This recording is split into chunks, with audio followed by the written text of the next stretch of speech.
Did you come up with a humorous anecdote to start this week? I mean, I did all the other stuff. Did you come up with a humorous anecdote?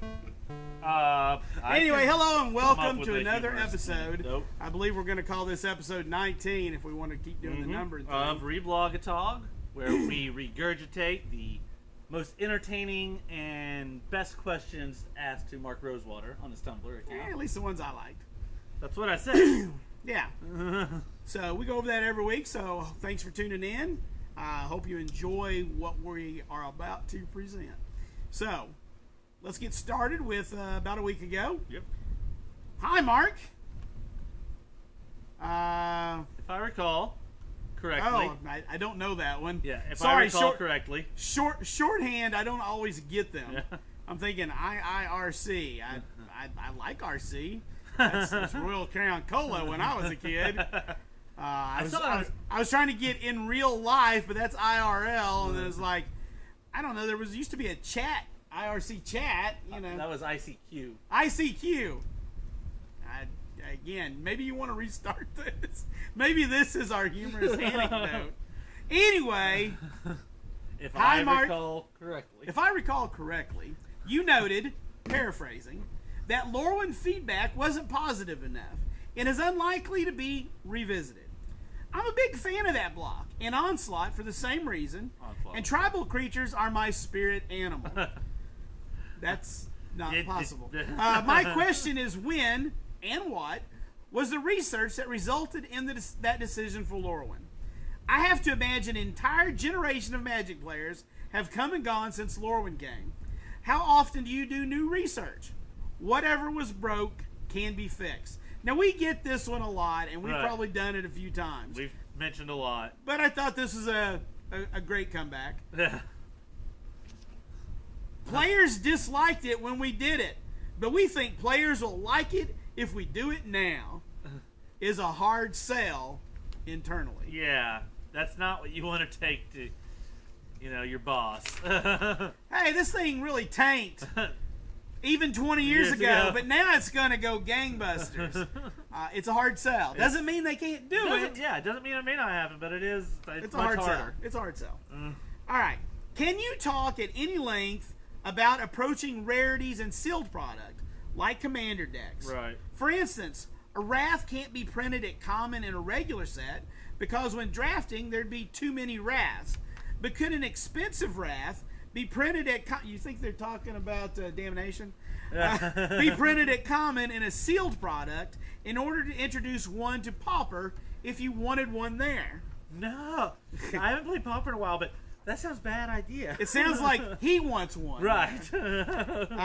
Or she, or they. Sorry. We shouldn't be doing things we shouldn't do just because a format exists. If a card doesn't belong at common, we shouldn't print it at common. Ding. I'm going to go off on a tangent now. Tangent alert. I'm going to go off on a tangent. We shouldn't be doing things we shouldn't do just because a format exists. Then quit putting so many damned legendary creatures in my standard sets. Respectfully, Darren Dobbs, Reblogatog. Thanks for doing what you do. It's awesome. Don't do that no more. I'm with you. I'm with you, but I also want to just go back to the absurdity of, I think you're right with Damnation. This guy thinks Damnation should be Pauper playable. If you've ever played any Pauper, you understand that's hugely absurd, right? We don't need a Wrath of God at common. No. That is actually one of the cool things. You have to get creative for your Wrath of God effects. I had actually mentioned in chatter earlier about how there really is no format where you can play mid-range, but I was wrong. It is Pauper. Pauper, you have your you don't have so much combo anyway. You have your aggro, you have some mid-rangey. You're just trying to out one for one each other. It usually takes till the fourth turn to kill you with my elves, so yeah, you're good. That's right. I just got to build Delver. That's right.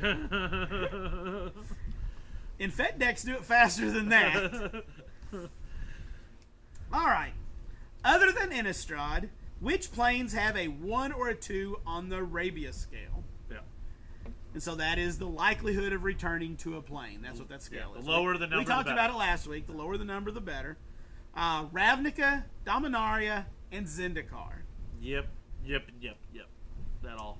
That all checks And then, out. there's a follow-up one asking what Tarkir would be on that scale, and he says it's a 4. So obviously they thought it was probably a 1 or 2. Right. But it's a 4. I think that probably has to do with the fact that it was centered around the wedges, the 3-color sets, like we just had with Ikoria. And it's Much just harder to design around a harder to wedge design. than a 2-color or some other thing. Right. Yeah. All right, I'm happy to announce that I have a panel at this year's Comic-Con at home, free and available To ... to ... to watch. Not me. That's Mark Rosewater talking. Right. This isn't a question. Available to everyone at noon Pacific Standard Time on Saturday, July 25th. It will have our first look at Zendikar Rising. Pacific Standard Time. Right. So it'll be... What time did they say there? Noon? Yeah. So it'll be 2 here. Yeah. Yeah, I can do the math. I can do the math. I had to think. We're in daylight savings so much. Yeah, we're actually in standard time now. Yeah. We got that daylight savings up to about 12 months, but not quite. About. Not quite. And then at the Comic-Con panel, will you be announcing any of the upcoming Magic sets or only talking about Zendikar Rising? My talk is just about Zendikar Rising. Tune in, though. You won't want to miss it. So I'm just wondering what kind of surprises he's got coming for us. It's gonna. I assume this is gonna be very similar to his big talk he did on Eldraine last year. I believe that was at Comic-Con, and that's where he coined his Camelot meets Grim Fairy Tales. Showed us a few of the pieces of art, and I think we saw 1 card. Well, they usually do stuff like this at PAX or something like Right. that, you know. So this year, no in-person events. He's going to Right. do a virtual Comic-Con. But So we're that's still what- going to get it. That's what I would kind of expect. We see some key art, maybe hear about a mechanic, probably see 1 card, and we get his little, like I said, the Camelot meets Grim Fairy Tales is the little tagline for the set would be my assumption is what we get there. Well, I'm going to be watching. I'll throw Oh, it up yeah. on the screen here, and we can all watch it together. What the heck? One thing to consider as you make double face cards. I know we were on this last week. Here's another one. I don't like having to take cards out of sleeves during play. I actually have the marker card for Growing Rights of Itlimoc in my deck, and the land in a special sleeve that I put into play when it would flip. Because of that, I would vote no to future double face cards. I am sure that is in the minority, but I wanted you guys to think about that as you move forward in design. Thumbs up for more flip cards, No. but not to Kamigawa. So he likes flip cards, but not Kamigawa. In our market research, double face cards rank as one of the most popular things we've ever done. Yeah. And they have immense design potential. So I don't think I have good news for you, Yeah. sir and or madam. He doesn't say that part. I'm ad-libbing. Yeah. I'm trying to add a little Double something. face cards are hugely popular. Hugely popular. I love them. We're gonna get them every few sets. They're deciduous. We We're are gonna- actually right now. I believe we're in the pretty much the longest stretch of no double face cards almost ever. There was like a multi-year period, several years, where there was always double face cards. in Maybe we'll Standard. get some quadruples in Zendikar Rising. I actually Quintuples. I don't know. I wouldn't be surprised to see something like the Ixalan land, something that flips over into lands because it is Zendikar, What if we have?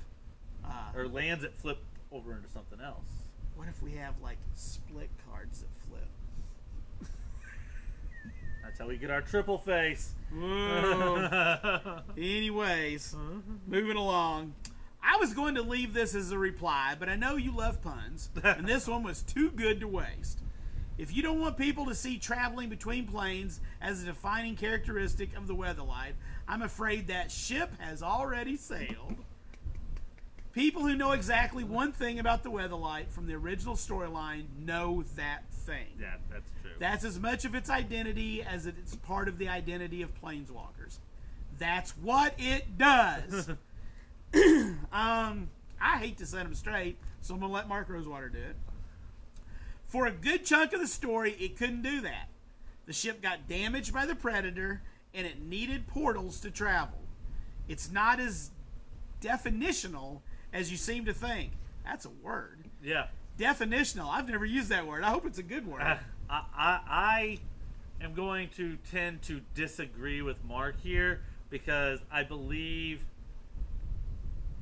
he says it's not as definitional as we seem to think, but he helped write that story. He helped create that story. Yeah. He's very ingrained in that story, but to a lot of the more average Magic players, when I think of the Weatherlight, one of the first things I think of a planes traveling airship. That is one of the very defining things of the Weatherlight I think of. So I do kind of have to agree But with for a this good guy. chunk of the story, it couldn't do that. It used portals. Right. Which they did away with. Right, but I'm just saying I think most people are like me, and I have to agree that it's something that defines the Weatherlight to a lot of people. All right, whatever. I'm just saying. All right, moving along here. I'm glad to hear you still look at Future Sight when designing new sets. But do you look at the Mystery Booster playtest cards now? And can I safely assume it was on purpose that we got quite a few of the new effects seen in that set so soon in Black Border? Well, if you haven't heard it before, Yeah. have a seat. The playtest cards weren't designed in the same way the future shifted cards were. They were mostly designed to be funny to read on the internet. Yeah, that's... They weren't play tested or tuned to maximize play value. Nope. That said, there are some hints in them of things we plan to do or areas of the design we've been exploring. Now, to just quickly follow that one up, with hindsight, do you think the playtest cards were a mistake in terms, particularly in being named that? I think printing them with magic backs was a big mistake. Oh, a mistake, because it implies something about them that wasn't true. So, if you hadn't heard, I believe Gavin Verhey, I think I have the right person, wrote most of these at his desk. Yes. And random people around the office did the art for them.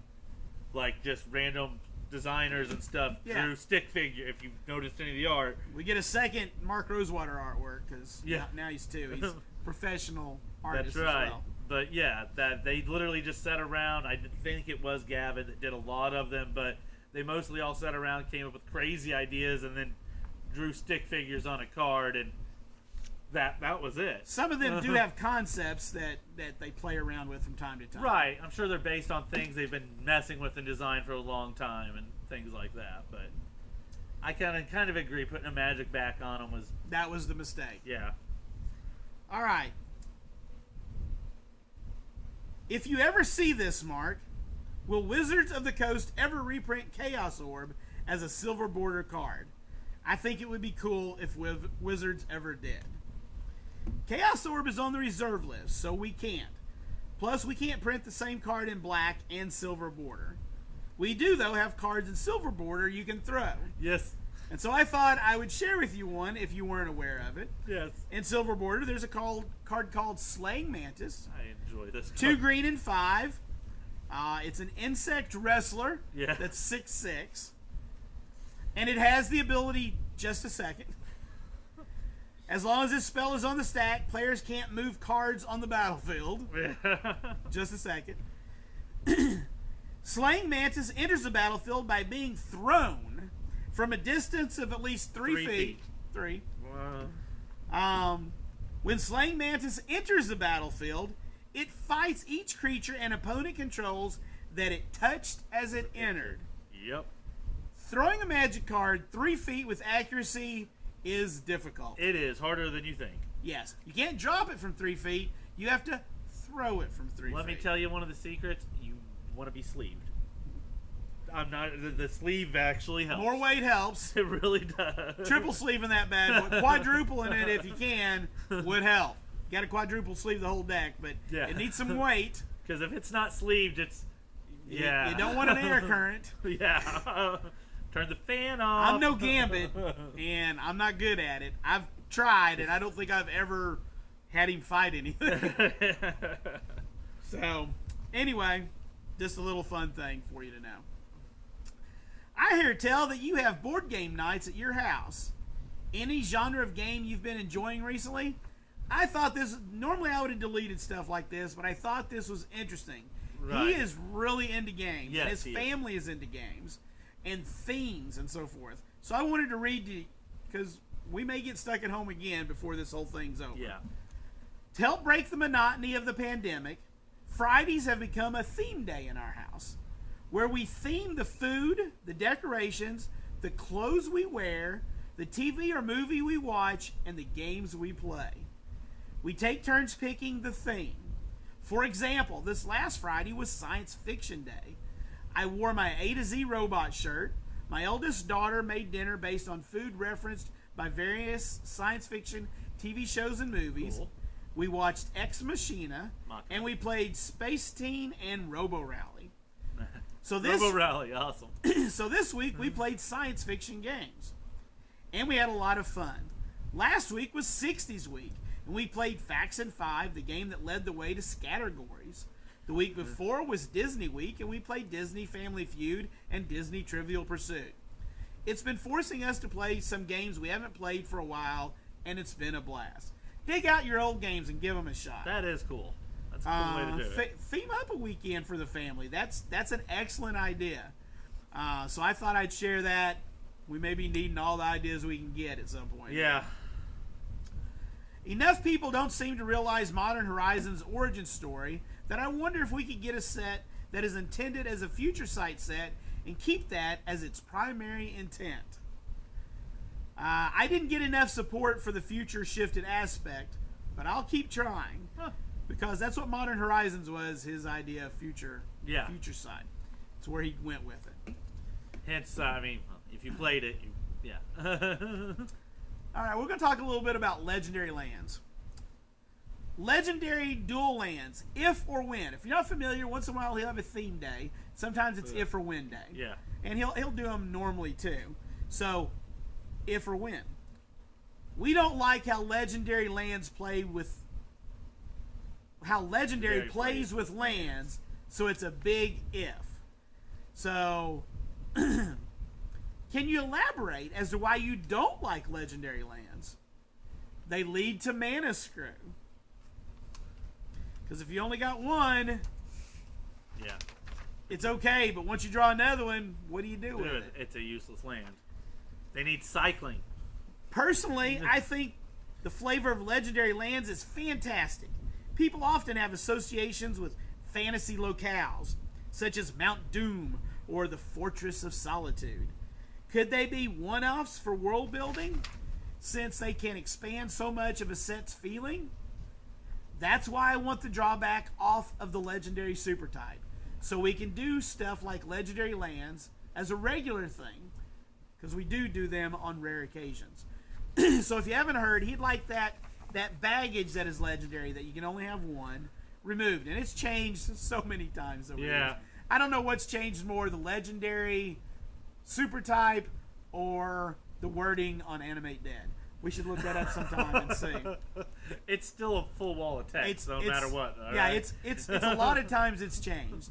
Half a dozen maybe? Yeah. 5, 6. It's a bunch, okay? So that's the legendary land thing. I know that mythic rares are designed to be very rare during draft. They are mythic. Yes. Are the various versions of Teferi, Master of Time, less common on the print sheets than other mythics to compensate for this? I didn't know this. I didn't either. All the versions added together equal the number a mythic rare should have. So you're going to get a Teferi Master of Time normally like you would any mythic rare, right, but you're only going to get 1/4 of a particular picture. Right. So that's interesting. I did not know that. Thank you, Mr. Rosewater. I also learned another thing this week. Oh. Mark, it's only 15 minutes past my birthday. So I hope I can still get some trivia. Could you tell me something about Garruk? And really dig deep, because I know a lot about him. Garruk was the first planeswalker ever designed. Knew that. Already knew that. With the playtest name of Fendari. Fendari. Fendari. Did not know that. Did not know that. We had a follow-up on that. Somebody repeated the question. I don't know that you've shared this name before. Were all the Future Sight planeswalkers intended to be new, or were any based on existing characters? For instance, would the blue one have been Venser? And he says they were all intended as new characters. So that is interesting. We did learn. I learned something super new. I read this all the time. Yeah. I don't know if you can help me with this next one, so we'll see. Okay. So could we open up more naming space by allowing Unicode characters like, what is that? The emoticons. Well, yeah, but that's and emojis. Yeah. So Unicode characters, like using regular characters on your keypad to make emojis, I guess. Emoticons or whatever. That's what they are called, was emoticons. Okay. I don't think we're there yet. And here's another new thing I learned. 20 years ago, we did entertain the idea of having a name of a card be a symbol. Kind of like the artist formerly known as Prince. I would like that. God, can you imagine just trying to have conversations? They could make it, like the symbol for pi or the infinity symbol. Most people know those. Those are easy enough. They have used pi on a card, silver border. An end card, yeah. Yeah, but Just Desserts does pi damage. So, and we already have the infinity symbol on, which master set was that? Ultimate Masters. Ultimate, yeah. Yeah, so that would have been a cool card to put an ultimate card, an infinity card in Ultimate Masters with the infinity symbol. Hey Mark, I was wondering where you think this character would fall in the color pie. This is a weird one that I left in. A planeswalking chef whose goal is to sample all the culinary delicacies of the multiverse and create his own dishes, like Eldrazi calamari and honey roasted sliver shanks. I don't know what this guy was smoking when he wrote this question, but Mark does answering. Primary red. Agree. Secondary blue. Tertiary green. Oh yeah, he's definitely teamer. That kind of chef is definitely teamer. I can see that. I don't know. Seems like he would be straight up Simic to me. I'm not sure where the red comes in. Why is red in there? I think it has to do with the sampling of all the culinary delicacies in the multiverse. I think that's a very emotional, passionate kind of chasing a passion and dream. But it's primary red. And of course you're going to put blue in it because you put blue in everything. But it seems Simic-y because they're always combining all the weird things together and make new creatures. Looks like they would cook them and eat them too.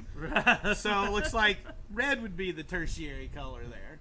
Maybe so. I think teamer definitely fits because teamer is always where the weird stuff is. For one, teamer is the weirdest, the mutatiest of the weirdest things, I suppose. Hiya, Mark. Any chance for a new dwarf card this year? There is a chance. We had a question about this a week or two ago, didn't we? I slept since then. I feel like we had something about dwarfs on a Reblogatog a week or two ago.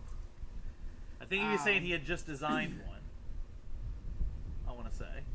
But okay. Obviously we were like, did he mean just designed one? Because that means it's 2 years away. Yeah. So. Maybe we did this like over a year ago before we had Reblogatog. And it was just a part of Chatter of the Squirrels. I don't remember it. I don't remember it. Is it usual that you guys on design and development find broken combos that are never discovered by the community? Or do you think we dig so deep that we leave no combos unharmed? If we find broken combos, we fix them. The combinatronics keep us from finding them all. Combinatronics. There are lots of moving pieces. I get in it. Magic. It's a real word. I just don't know if I've ever read the word. I get the word. I understand it as soon as I read it. I just don't know if I ever have. So that's 2 new words we got today. 'Cause we had the other, definitional. A word. Definitional. Definitional. So, combinatronics. Yeah. Welcome to Reblogatog, where we teach you vocabulary. Where we learn vocabulary and you learn right along with us. Reblogatog, we talk about Mark Rosewater's blog, and we expand your nomenclature all at once. Lexicon? Thesaurus. I just like different words for words, okay? Yeah. All right, last thing we're going to talk about is going to take a little time. We talked about it on Chatter, so you might get a little rehash if you watch Chatter. Or if you watch this and you watch Chatter, you might see a rehash there. The other direction, yeah. Yeah. So, but this is where I got the idea for talking about it on Chatter. Hi, and sorry for my English. Since the sets are no longer grouped in blocks, could the standard rotation be changed by removing only 1 set at a time and constantly keeping 8 sets?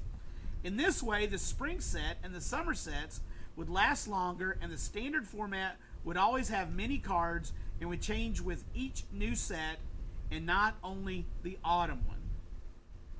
Market research shows players at large strongly want only 1 rotation per year.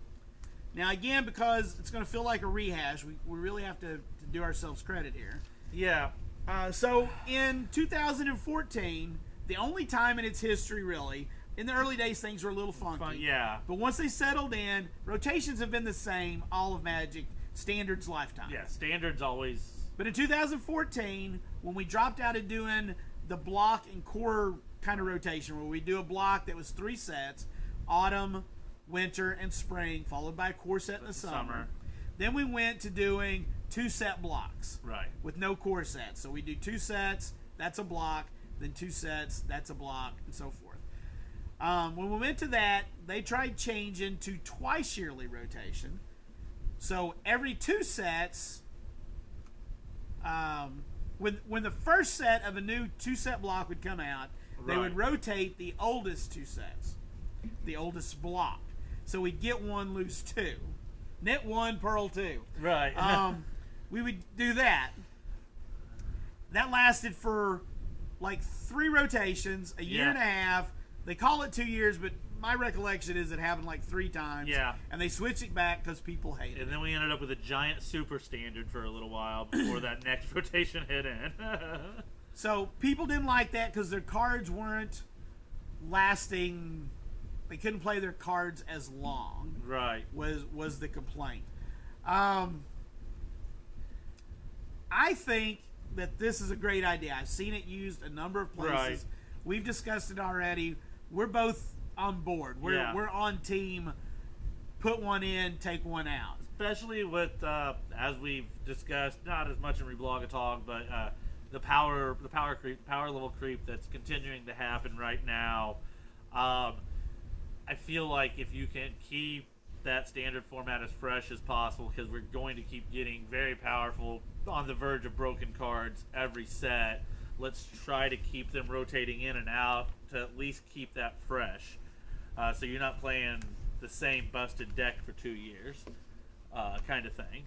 I mean, I don't know if this falls under the same category, because we talked about the data they have from Lorwyn. Right. It's getting pretty old. It's over 10 years old. Right. But again, it was a set that was... I don't know if that data for the rotation... I don't know, but that might not have changed. It might if your not. player base changes about the rotation, I don't think new players would care because they wouldn't know any different. And I think in franchise players, if it was 1 for 1, now that we don't have blocks. See, we don't have blocks anymore. Right. Every set is draftable on its own, sets on its own. I know we were in Ravnica for a whole year, 3 sets, but they all stand on their own. I feel like this would be a good thing. I completely agree, and I'm afraid part of their market research might be tainted by people that don't even play Standard to begin with at times. When these questionnaires go out, do you get them, I get them, and stuff. And I'm afraid sometimes that there's a lot of people that just hate Standard and maybe filling some of this out. because they don't want rotations, period, in formats, and things like that. I believe that might skew it because especially without blocks now and the way things have changed, I feel like keeping 8 sets in standard all the time would be a really good way. Like I said, it makes a fresh meta game every time a set drops. Because you've lost and gained cards. And you've got it at its largest ever. It still means your cards are good for 2 full years. Yes. Not a year and a half sometimes. Okay? And definitely not like, right now some of your cards are only good for a year. Right.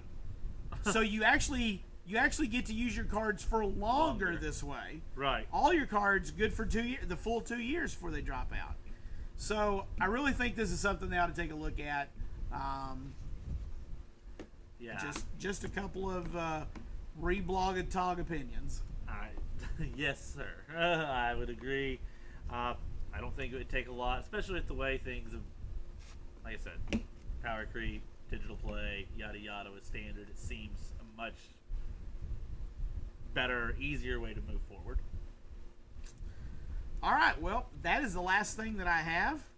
That's the way it was this week. For the week of July 9th through 15th on Blogatog. We will see y'all right back here next week. Thank you. Thanks.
What are we not? You probably ought to get over into like that? More in the frame. You were kind of halfway out. All right. Humorous anecdote. You got it? Kids are funny. Kids say the darndest things. Sometimes they really do. Actually, I watched the youngest boy today get himself beat up by his brother because he wouldn't stop trying to fight his brother.